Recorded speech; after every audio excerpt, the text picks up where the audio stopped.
Okay, I'm going to try to quickly go over this. I'm going to go fast, but if you need to rewatch it, just rewind, okay? This is the quiz's answers. You can just go to the one you're lacking. I'll circle them as I go. This is the definition of the function. The answer is each input has only one output. A few students chose this one or this one because those are true of functions, but they're also true of relations. What makes a function special is that every x has only one y, okay? Is this set of ordered pairs a function or not? Well, I'm just going to look at my x values. When I'm looking at function, I'm just looking at my x's. I have a -2, a 0, a 2, a 3, and a 2. Because I have two 2's, it is not a function. For it to be a function, it would have to have all different numbers. No repeating. Here, if I do my vertical line test, no matter where I draw a line, or anywhere I draw a line, it's crossing at 2 points. Now, I can draw a line here, but I have to be able to draw it anywhere. So this is not a function. Okay? It's also not linear, but it didn't ask that. Here, the reason this is not a function is I have 6. Yes, it's only one time. There's not two 6's, but really there is.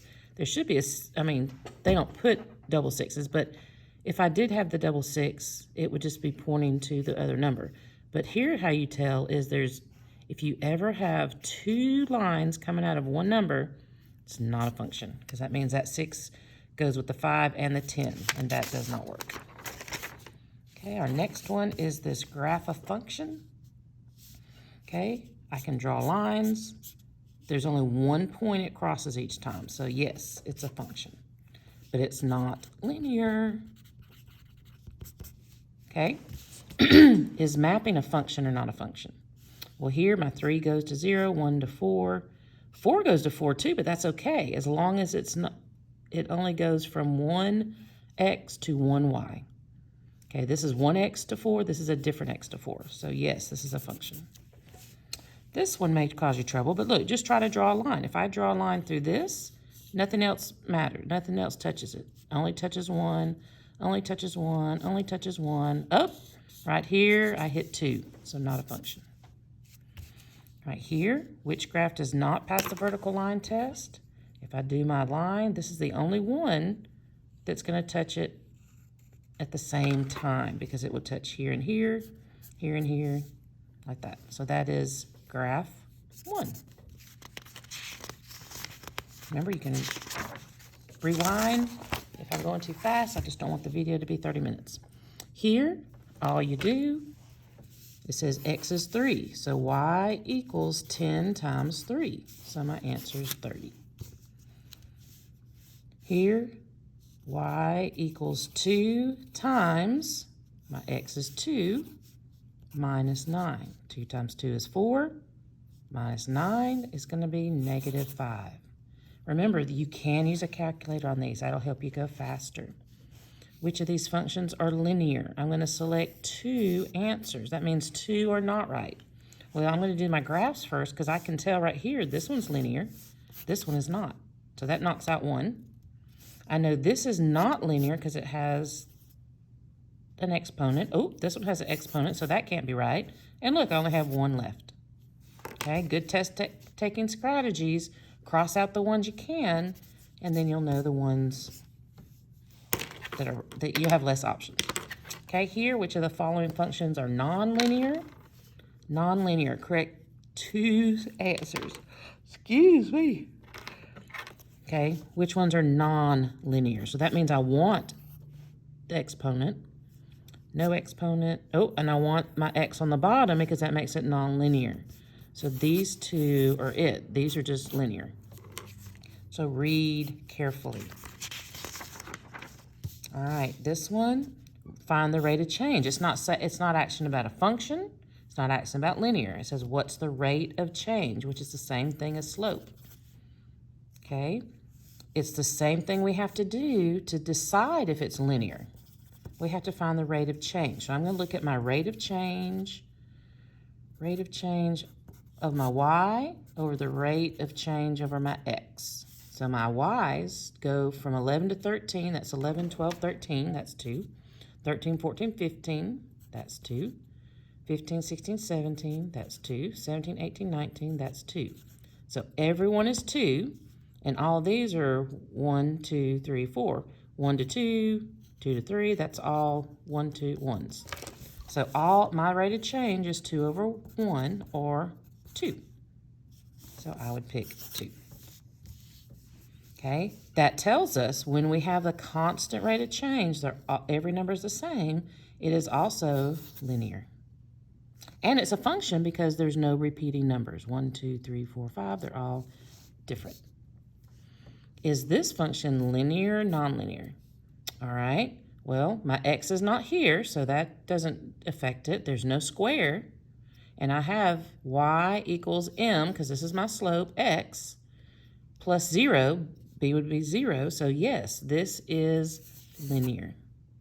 Okay, you can have a fraction, you just can't have a fraction with x on the bottom. That would make it nonlinear. Which function is linear? Okay, so we know they're functions, which is linear. So this time, this asks for nonlinear, this time linear. So I know I can't use the one with the square. Okay, but all the other ones kind of look okay until you work them out. Okay, let's try to put them in this form, y equals mx plus b. Here, I have to get y by itself, so I've got to divide both sides by x. Then I would get y equals 15 over x. So that knocks that out. That's not linear. So sorry, I didn't mean to circle. That's not right. Okay, that knocks it out. I meant to cross it out. But see, you've got to actually manipulate it. Get it to this form. Okay, this one, if I do distributive property, that would be 2x times 4 is 8x. 2x times negative 3x is going to be a negative 6x squared. When I multiply an x times an x, remember multiplying variables, I'm looking at the exponents. And if there's no exponent, I draw in the 1 and I add it. So that would be x squared. So that crosses that out. We've crossed that one out. It leaves only one answer. Okay, I'm going to admit I got this wrong the first time because I didn't read it. I just saw this and said, oh, it's a function. But it's not asking that. Is it linear? Is it a line? Nope. Nonlinear. Slope is another word for, what do you think? Rate of change. Initial value is our b. Y-intercept is the initial value, is our b. Change in y's is close to slope, but it has to be change in y's over change in x's. All right, what is the range? Okay, this isn't asking is it a function or is it linear. It's just wanting to know which is your range. And we know that this is domain, these are the ranges. These are our x's. So it would be 0, 4, 7, 0, 4, 7, this one. Oh, wait. I think these are the same numbers, but I think this one is correct because it's in the right order. You always want to write your range from lowest to highest. I just saw that one first. And I don't think that's something we talked about, but because these are exact same numbers, that has to be it. You always want to write your range from lowest to highest and your domain from lowest to highest. All right. Going pretty quick here. Which graph depicts non-linear? So we don't want to see a line. Well, that's a line, and that's a line, so that's our only choice. So it would be graph C. Is this function linear or non-linear? Okay, it's not asking us a function. It already is a function because I only have no repeating numbers. So I've got to look at my change. I go from 12 to 14, that's 2 steps. 14 to 16 is 2. 16 to 18 is 2. These are all 1, so my rate of change is 2, so that makes it linear because they're all the same. Let's look at this one. I go from 2 to 4, that's 2. 4 to 8, that's 4. Okay, I can stop right there because these are all going to be 1. 2 over 1 is not the same as 4 over 1, so that is not a constant change, so it's nonlinear. I don't even have to test the rest. But when you're looking at if you're getting the same number, you have to test every single one you have, okay? Now, I think this is the last one. The table represents the equation P equals N times 3. Well, in my table, my P is my Y's. My N is my X's, okay? So I just have to see, I've got to try it. 2, if I do N, wait a minute. I guess it's N times 3. That's what they're asking, okay. We don't use X anymore, but anyway. P equals N times X. So P equals, that says Y equals X times 3. All right, so that would be, not X. Okay, if we put in 2 for X, we get 6. Okay, that one works. If I put in 5, that would be 15. If I put in 7, that'd be 21. If I put in 10, it's just asking us what to fill in this one. So I just had to work each one out. 30. So I just had to put my X, not times. This was a silly question. This should have been a dot. Or 3N, really. That should have written it like that. All right. I think there is one more.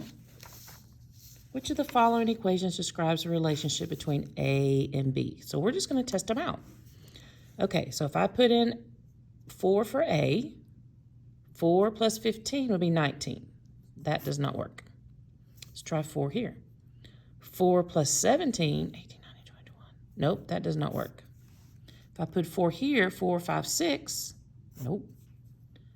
4 plus 13 will equals, and it's the only one left, so it has to work.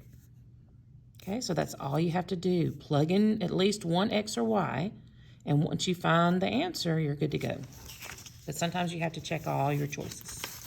All right, if you need any more help on that, rewatch the video or go to updates and watch the videos from Tuesday.